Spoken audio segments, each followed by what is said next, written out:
Assalamualaikum warahmatullahi wabarakatuh. Alhamdulillahirrabbilalamin. Assalatu wassalamu ala ashrafil anbiya'i wal mursalin wa ala alihi wa sahbihi rasulillahi ajma'in, amma ba'du. Bismillah, saya Zulfa Gusri Novita sebagai moderator dalam pemaparan materi dari kelompok 6. Baiklah, pemakalah dari kelompok 6 akan membahas mengenai lembaga kemasyarakatan. Subtema yang pertama mengenai proses pertumbuhan lembaga sosial dan ciri-ciri lembaga sosial yang akan dijelaskan oleh Ahmad Musyafa Al-Halawi. Yang kedua, ada tipe-tipe lembaga sosial yang akan dijelaskan oleh Friska Adelia. Seterusnya, ada pengendalian sosial yang akan dijelaskan oleh saya sendiri.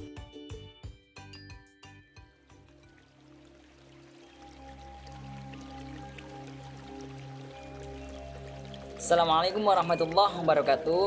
Saya Ahmad Musyafa Al-Halawi akan menerangkan di poin pertama, yaitu tentang proses pertumbuhan lembaga sosial. Proses pertumbuhan lembaga sosial ini terlahir dari proses penggabungan dan perumusan norma-norma yang terdapat di dalam masyarakat dengan atas dasar kebutuhan mereka.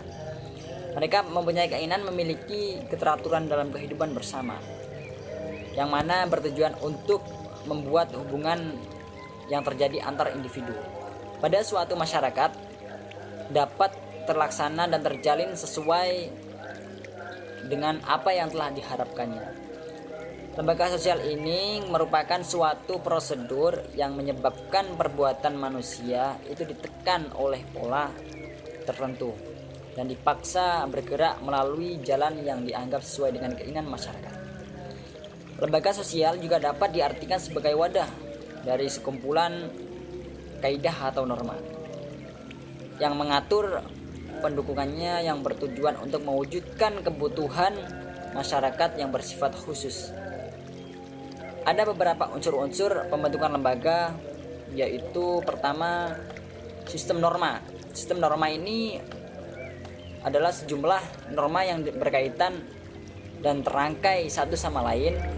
Dalam norma terdapat norma-norma yang memiliki kekuatan atau mengikat yang kuat dan lemah. Kekuatan mengikat ini dikenal dengan istilah tata kelakuan, kebiasaan, dan adat istiadat. Jika norma-norma yang ada dilanggar, maka pelaku akan dikenakan sanksi. Tindakan berpola kedua ini adalah serangkaian tindakan yang satu sama lainnya saling berkaitan sehingga membantu suatu pola yang mantap. Ketiga, yaitu kebutuhan manusia. Sistem norma yang mengatur tindakan manusia dan berfungsi untuk memenuhi kebutuhan manusia. Dan selanjutnya yaitu ada fungsinya lembaga sosial itu. Antara lain, satu, memberikan pedoman pada anggota dalam masyarakat berupa cara mereka dalam bersikap dan bertingkah laku dalam menghadapi masalah yang mana ada di dalam masyarakat yang bersangkutan. Yang kedua yaitu memberi pegangan untuk masyarakat dalam mengadakan sistem pengadilan sosial. Artinya sistem pengawasan dari masyarakat terdapat mengenai tingkah laku anggotanya. Yang ketiga yaitu menjaga keutuhan dari masyarakat dari perpecahan atau disintegrasi masyarakat. Itu fungsi-fungsinya. Ada juga selanjutnya ini yaitu ciri-ciri lembaga sosial.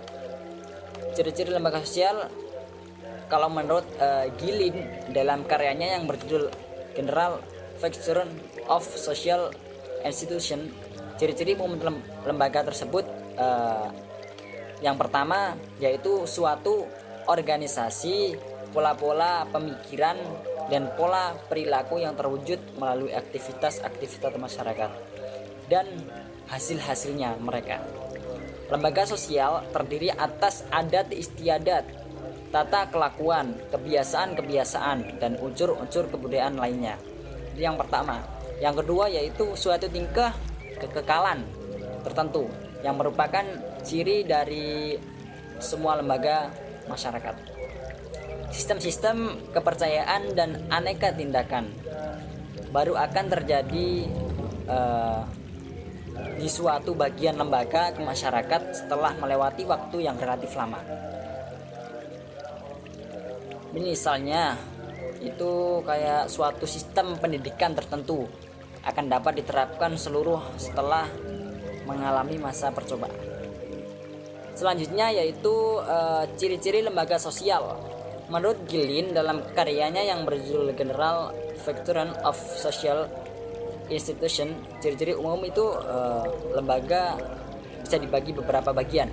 Yang pertama yaitu suatu organisasi, pola-pola pemikiran dan pola perilaku yang terwujud melalui aktivitas masyarakat dan hasil-hasilnya. Lembaga sosial terdiri atas adat istiadat, tata kelakuan, kebiasaan-kebiasaan dan unsur-unsur kebudayaan lainnya. Itu yang pertama. Yang selanjutnya yaitu suatu tingkah kekekalan tertentu yang merupakan ciri-ciri dari semua lembaga kemasyarakatan. Sistem-sistem kepercayaan dan aneka tindakan baru akan menjadi bagian lembaga kemasyarakatan setelah melewati tindakan. Setelah dari tindakan tadi baru akan menjadi bagian lembaga kemasyarakatan setelah melewati waktu yang relatif lama. Misalnya suatu sistem pendidikan tertentu akan diterapkan seluruhnya setelah mengalami masa percobaan. Selanjutnya yaitu lembaga sosial. Lembaga sosial ini mempunyai suatu atau beberapa tujuan tertentu. Mungkin saja tujuan tersebut tidak sesuai atau sejalan dengan fungsi lembaga yang bersangkutan apabila dipandang dari sudut kebudayaan secara keseluruhannya. Yang berikutnya yaitu mempunyai alat-alat perlengkapan yang dipergunakan untuk mencapai tujuan lembaga yang bersangkutan, seperti pembangunan, peralatan dan mesin, serta menggunakan alat tersebut biasanya berbeda antara satu masyarakat dengan masyarakat yang lain. Selanjutnya yaitu mempunyai lembaga-lembaga sebagai ciri khas dari lembaga kemasyarakatan. Lembaga-lembaga tersebut secara simbolis menggambarkan tujuan dan fungsi lembaga bersangkutan. Contohnya, setiap angkatan bersenjata mempunyai panji-panji dan perguruan tinggi atau sekolah mempunyai lambang masing-masing. Yang terakhir yaitu mempunyai tradisi tertulis dan tidak tertulis yang merumuskan tujuannya, tata tertib yang berlaku dan lain-lain. Tradisi tersebut merupakan dasar bagi lembaga itu. Itu cukup sekian dari penjelasan saya. Berikutnya akan dijelaskan oleh teman saya. Saya Friska Adelia Azrianti akan melanjutkan materi tentang tipe-tipe lembaga sosial. Lembaga sosial merupakan suatu prosedur yang mengakibatkan perbuatan manusia yang ditekankan oleh suatu pola tertentu, serta dipaksa bergerak dengan melalui jalan yang sama. Dan dengan keinginan masyarakat, lembaga sosial juga dapat diartikan sebagai wadah dari sekumpulan kaidah atau norma yang mengatur pendukungannya yang bertujuan untuk mewujudkan kebutuhan masyarakat yang bersifat khusus. Adapun tipe-tipe dalam lembaga sosial antara lain yaitu berdasarkan perkembangannya. Enacted institution ialah suatu lembaga tertentu yang terdapat di dalam masyarakat. Nah, ada juga passive institution, ialah lembaga sosial yang memiliki sifat sangat primer. Lembaga sosial tercipta dengan sendirinya, yaitu dari hasil adat istiadat dalam masyarakat. Berdasarkan penyebarannya, restricted institution ialah suatu lembaga yang tidak dapat dianut atau dipaksa oleh seluruh masyarakat. Namun, hanya anggota masyarakat tertentu saja yang dapat menerapkan lembaga sosial ini. Dan ada general institution, yaitu lembaga sosial yang sudah dikenal oleh seluruh masyarakat setempat pada setiap pelapisannya. Nah, yang ketiga itu berdasarkan nilainya. Subsidiary institution ialah suatu lembaga sosial yang menurut masyarakat tidak terlalu penting. Basic institution ialah lembaga sosial yang menurut masyarakat sangatlah penting karena berguna untuk mempertahankan serta menjaga ketertiban dan keteraturan dalam masyarakat setempat dan juga masyarakat. Berdasarkan sudut penerimaan masyarakatnya, ada Unicensionate institution ialah suatu organisasi yang diciptakan oleh sekelompok individu guna mencapai tujuan-tujuan tertentu. Biasanya, keberadaan organisasi ini tidak diakui oleh masyarakat lain. Nah, ada Approval institution ialah lembaga yang telah diterima serta diakui keberadaannya oleh masyarakat. Nah, yang kelima ada berdasarkan fungsinya, yaitu Regulative institution ialah lembaga sosial yang memiliki tugas untuk menjaga serta mengawasi adat istiadat yang terdapat di dalam lingkungan masyarakat. Nah, ada Operative institution ialah lembaga sosial yang memiliki fungsi untuk menghimpun suatu tujuan atau tata cara yang bisa diterima masyarakat yang bersangkutan. Mungkin cukup sekian materi yang dapat saya sampaikan. Materi selanjutnya yang akan dipaparkan oleh Zilfa Gusrinovita. Baik, selanjutnya pengendalian sosial.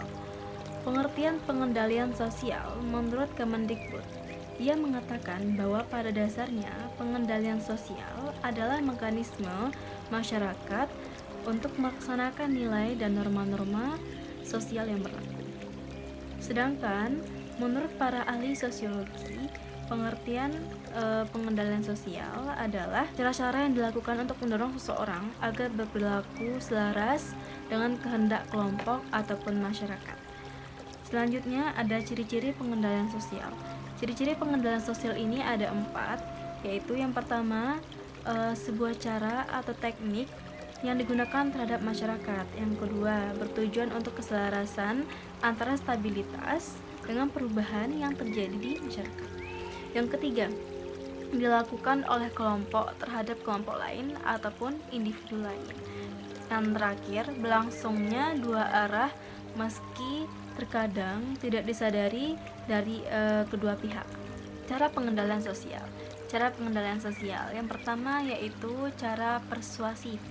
Yaitu cara persuasif ini cara dilakukan tanpa adanya kekerasan. Dapat berupa menasihati, menghimbau, mengajak, dan motivasi barangkali ya. Cara seperti ini biasanya dilakukan melalui lisan atau simbolik, juga bisa melalui seperti spanduk atau poster atau seperti iklan barangkali. Yang kedua, cara koersif. Cara koersif adalah pengendalian sosial dengan cara paksaan atau kekerasan gitu, baik secara fisik maupun psikis. Terus yang ketiga, cara sosialisasi. Cara sosialisasi ini merupakan pengendalian yang dilakukan dengan cara menciptakan kebiasaan-kebiasaan, yaitu menanamkan norma-norma yang baik dalam kehidupan sehari-hari. Baik, sekian yang dapat kami sampaikan dari kelompok 6. Mohon maaf jika ada kesalahan. Terima kasih.